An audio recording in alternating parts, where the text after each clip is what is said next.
and explain to us the importance of this Prime Minister's engagement ahead.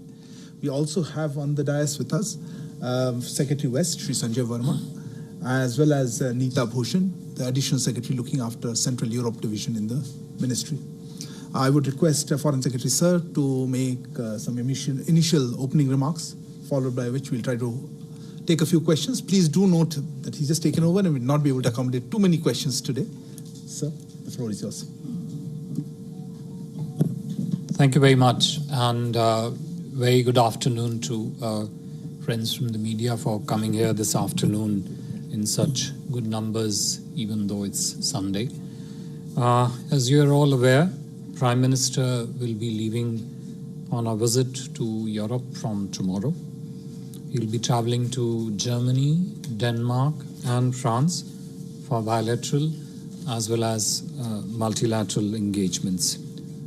Prime Minister's 3-day, 3-nation tour has intense schedule with substantial and comprehensive agenda, including wide-ranging interaction with the political leadership of these countries, Indian diaspora, and the top industrialists and CEOs. Let me first begin with Germany, which is the first destination.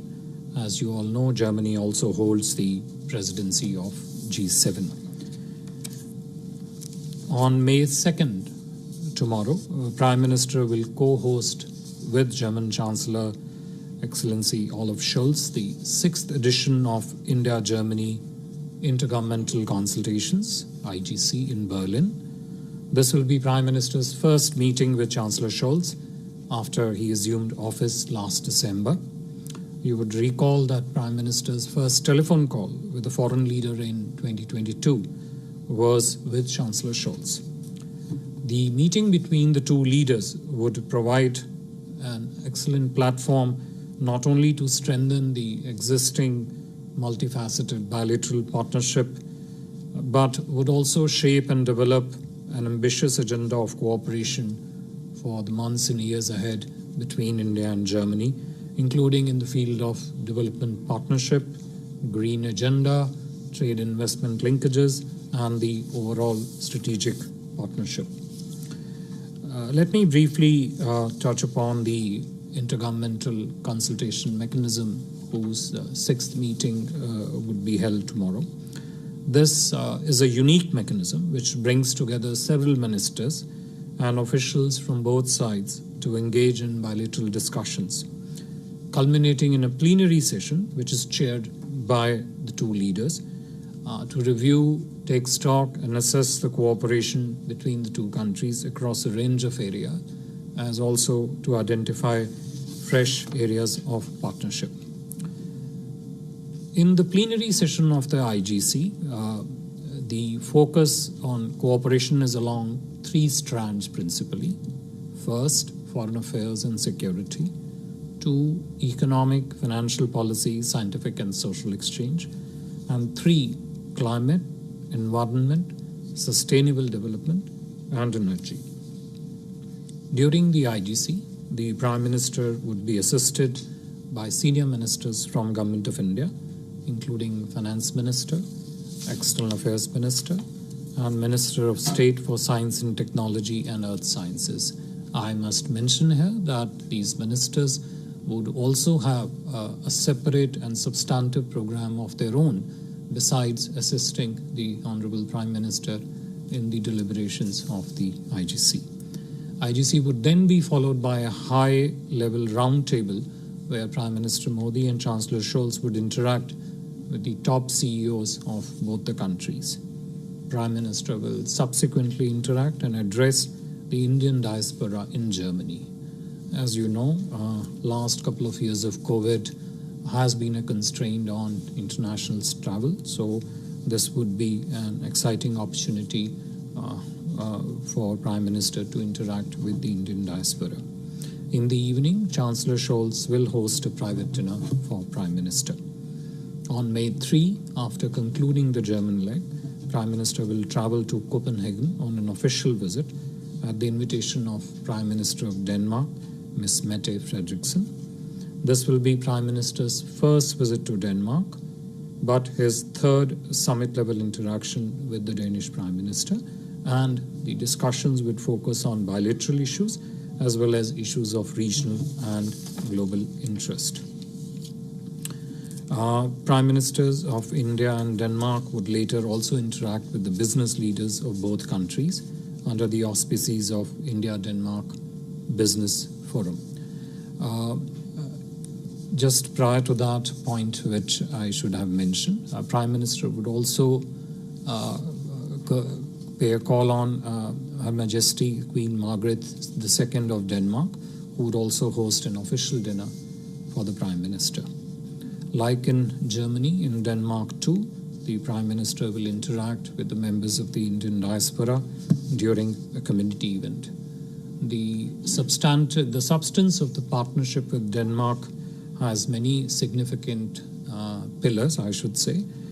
That includes a green strategic partnership, which is a model of cooperation that focuses on renewable energy, sustainability, and green growth. There is also a joint action plan for 5 years, essentially focusing on the specifics of this partnership, and besides the ongoing cooperation in the field of wind energy, water management, circular economy, shipping, and the smart cities.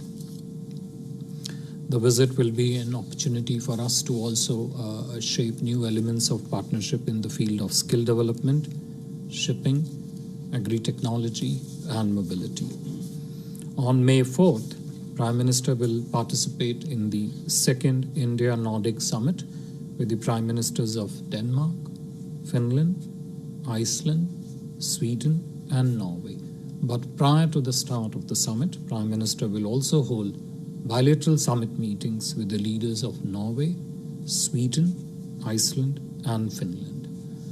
Broadly speaking, while the specifics of discussions and the outcomes with regard to the Nordic countries and in the summit would emerge later as we continue with the visit, broadly speaking, India's partnership with Nordic countries is structured around 4 to 5 clusters, and these clusters, if I were to list them, would include 1, green partnership; 2, the entire space of digital and innovation economy; 3, economy, trade and investment linkages; 4, sustainable development; and 5, the partnership relating to the Arctic region. The Nordic Summit will provide an opportunity to take forward the agenda in these clusters forward. I must mention here that India is the only country, apart from the United States, with whom the Nordic countries have summit-level meetings, which I just mentioned. On his way back from Copenhagen on May 4, Prime Minister will make a brief stopover in Paris, France. France, as you know, is an important partner of India in Europe and also holds currently the EU presidency. As you also know, that President Macron has just won a second term, and the India-France friendship and strategic partnership has seen a great momentum thanks to the leadership of Prime Minister Modi and President Macron, as also their close friendship.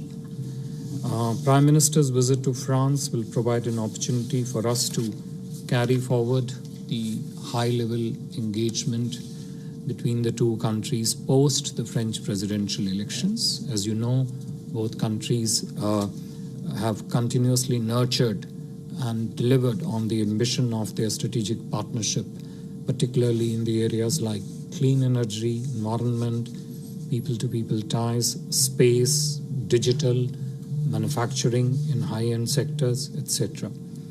In Paris, Prime Minister and President Macron will hold extensive talks across various formats. Prime Minister would depart France on the same night on the 4th of May. To sum up very briefly, as you would have observed also, Prime Minister's first visit in 2022 factors an ambitious and substantial agenda packed into an intense schedule, and will be happy to share the specific details of discussions and the outcomes during Prime Minister's engagement in these 3 countries as the visit unfolds. Let me once again take this opportunity to thank each one of you for coming out in strong numbers here this afternoon to attend this special media briefing prior to Prime Minister's departure early tomorrow morning. Thank you again so much. Thank you very much, sir. Thank you for that comprehensive presentation. We'll take a few questions now. Since you're here, sir, ground rules, please introduce yourself and your organization, and we'll try to take one question per person. So let me start. Actually, I just saw your hands. Yeah, please. Yeshi, please. Good afternoon. Congratulations on being the new Empress. Thank you. Looking forward to seeing more of you. I'm Yeshi Seli from the New Indian Express. So I have a question which is not related to your upcoming visit, but on Nepal. Pause. This is not the opportunity this is for the special briefing for Prime Minister. We'll address other questions later on. So if you have specific to this, I'll take that. Okay, why don't you take you? Yeah. Thanks for the congratulations anyway. Good afternoon, Foreign Secretary, and again congratulations on the first day. And your work on Sunday is a great indication for our country. My question... Your introduction. Yeah, Manish Kumar Jha, I'm editor from Business World, Foreign Affairs and Defense. I understand this Prime Minister visit focuses more on the economic and technological strength of our relation with EU, and of course in the context of Germany. Germany, and on behalf of EU, is also leading on something called Global Gateway. It's a big opportunity to embrace India's scale for infrastructure development. It also embraces India's... Sorry, I don't want to interrupt. Yeah. So what is India's position on Global Gateway? Yeah, we'll come back. Okay. 1 second before that. I saw. Go ahead. You're not audible on mic. Vineet Dixit from Newsgate. Now, this visit, can we term this as that, what Dr. Jaishankar has said, find a solution for Ukraine crisis? Is he carrying a special message from Russia, from Ukraine to the Nordic countries, especially when Finland and Sweden are about to join NATO, much to the dislike of Russia? May I just request, while this is limited to the questions, comments, we will let Font respond to. Now, I thought I saw, yeah, please. I thought I saw a hand here before I come to that. Congratulations, sir. You've joined and you're doing your first press conference. I'm Vijay Lakshmi, India TV से हूँ मैं ये जानना चाहती हूँ कि काफ़ी महत्वपूर्ण विजिट है, हालांकि उन्होंने भी पूछा यूक्रेन को लेकर के, क्योंकि यूरोप प्रधानमंत्री जा रहे हैं, तो ऐसे में क्या हम उम्मीद करें कि उस विषय पर भी चर्चा होगी और भारत का स्टैंड अगर आप कुछ बता पाएं उसमें? इस विषय किस विषय? यूक्रेन और रशिया में जिस तरह की स्थिति बनी हुई है, क्या उस पर किसी तरह की चर्चा की उम्मीद हम वहां पर कर रहे हैं? I'll take one more round of questions. Okay, hold on.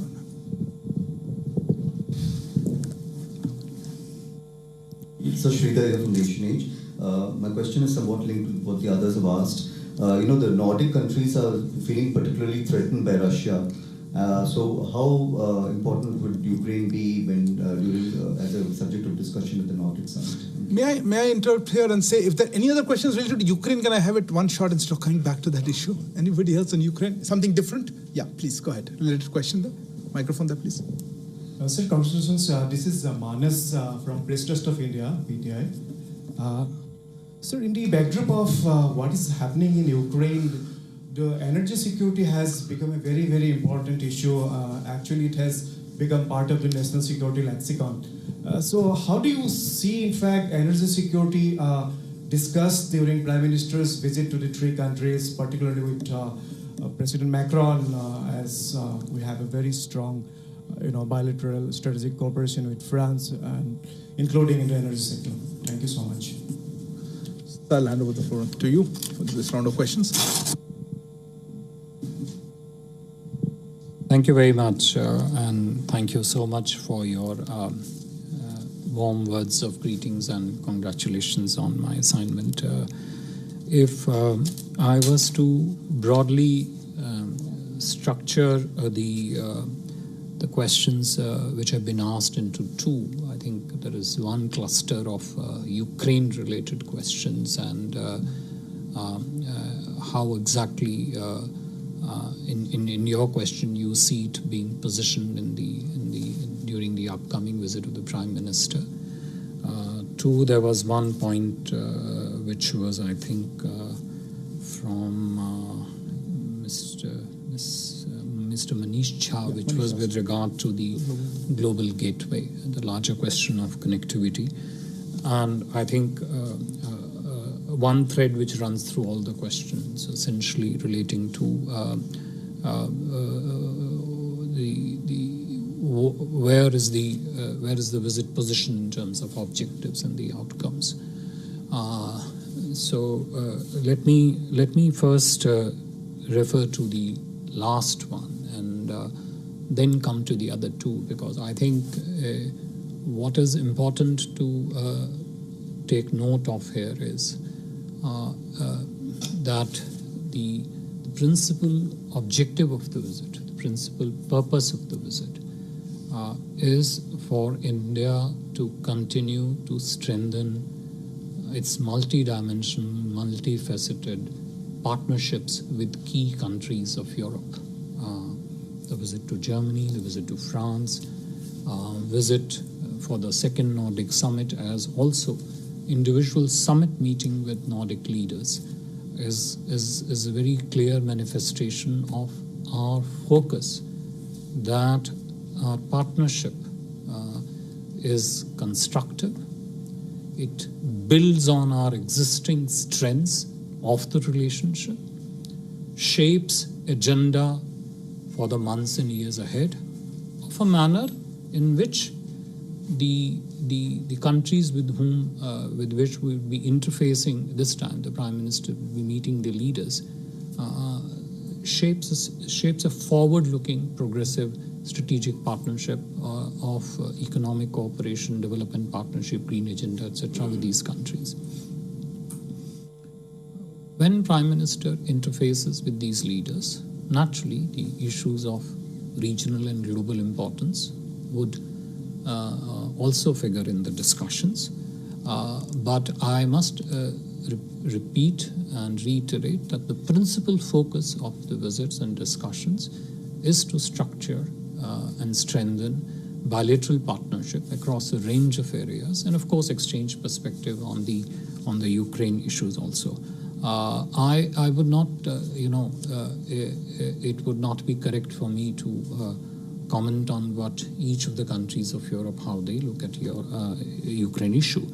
But I think insofar as India's position on Ukraine is concerned, it has been amplified, made clear, enunciated in great detail in multiple fora, and I'll just single out few key elements of it. One, we have always maintained that there should be cessation of hostilities in Ukraine, and two, the path to the resolution goes through diplomacy and dialogue, and I think these three strands pretty much capture what we have to say in Ukraine. And विजय लक्ष्मी जी, आपके प्रश्न के उत्तर में भी मैं इन्हीं तीन चीज़ों के बारे में कहूँगा, क्योंकि आपका प्रश्न भी यूक्रेन से संबंधित है और उसके विषय में भी इन तीन चीज़ों को मद्देनजर रखना बहुत आवश्यक है. प्रथम ये कि यात्रा के मुख्य उद्देश्य जो हैं वो एक सामरिक, सकारात्मक, आर्थिक, ग्रीन एजेंडा पे आधारित एक सस्टेनेबल एजेंडा निर्मित करना, लेकिन जहाँ तक यूक्रेन का प्रश्न है उसमें मुख्यतः हॉस्टिलिटीज़ का अंत तथा डिप्लोमेसी डायलॉग के माध्यम द्वारा समस्या का समाधान, वही यूक्रेन का एक जो है हमारा पोजीशन है, जो कि काफ़ी समय से बार बार सरकार जो है आप सबके सामने एक ना किसी फोरम पे रख रही है. तो हाँ, ग्लोबल गेटवे का जो प्रश्न था मनीष झा जी का, you're all very well familiar that India and EU have a very strong element of connectivity partnership, and this connectivity partnership structures across a range of areas. So you could call it infrastructure connectivity, digital connectivity, financial connectivity, physical connectivity across a range of areas. Now, Global Gateway is a EU initiative, and I think that is something on which EU would be far better placed to elaborate on. But I think insofar as we look at it, I think all connectivity initiatives, that essentially promote and bring together the countries of the region in a manner which promotes development partnership, which promotes development of connectivity-related linkages between the economies, would always be welcome. Of course, within the overall space of Global Gateway, how individual connectivity projects get structured between the EU countries and India would essentially be a derivative of terms and conditions on which those are shaped and developed. I think that's what I would say on how we look at Global Gateway. It will ultimately be a question of specific projects that emanate out of Global Gateway and connect well to the overall India-EU connectivity partnership also. Thank you. Thank you, sir.